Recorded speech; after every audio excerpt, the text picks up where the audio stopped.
And while that's possible, I think it's likely that we'll do better than that as a society, that we'll do better than that. That through advances in medicine and understanding, that we'll continue to drive that lifespan curve upward.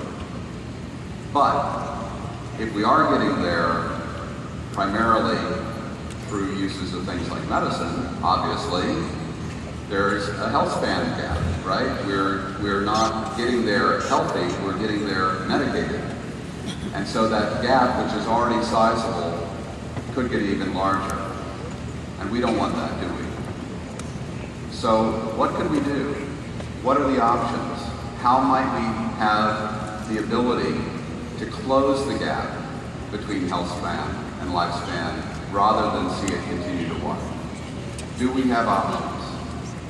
Well, I think we do. A series of small steps that could collectively either narrow that gap or perhaps blow it away completely and drive life expectancy to a higher level.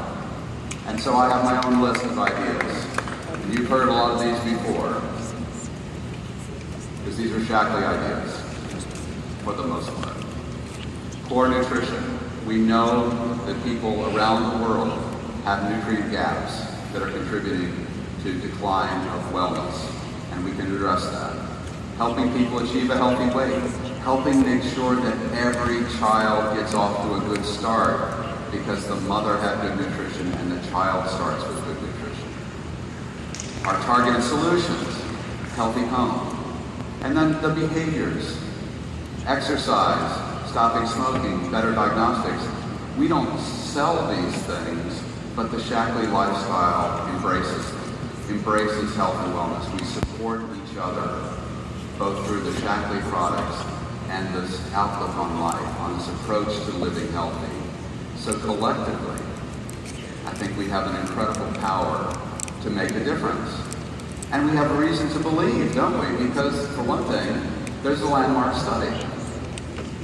Longtime Shackley users compared to non-users of supplements or users of somebody else's multivitamin live healthier, far healthier in that published study that we talked about before.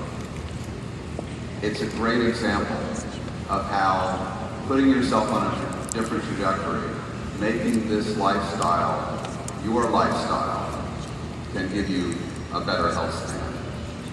Now, I want to talk about some new data.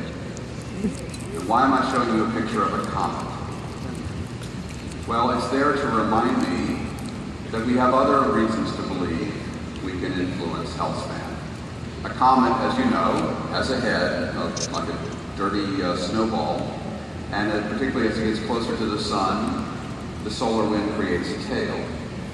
And in biology, there's a technique called a comet assay.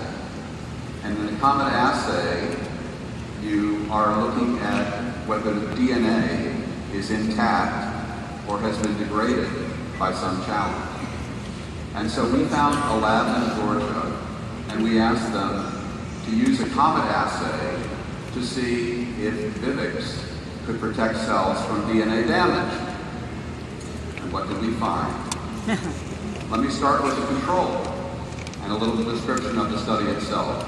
This is a laboratory study using human pancreatic cells, and they were exposed either to a solution or resveratrol or to the actives in Vivix.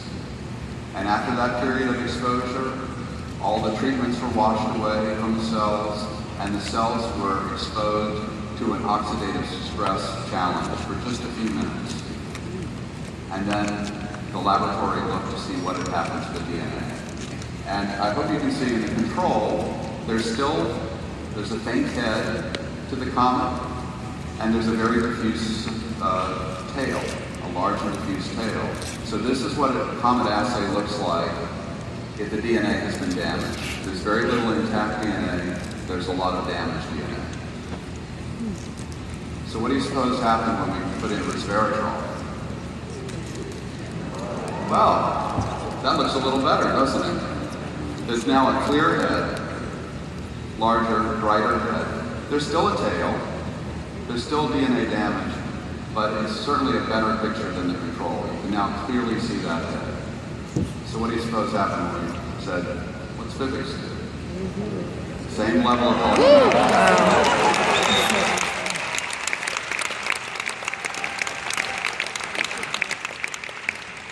big head, small tail, significantly less DNA damage. The laboratory scanned multiple images to digitize and turn these into hard numbers. So resveratrol alone worked, but Vivix worked significantly better.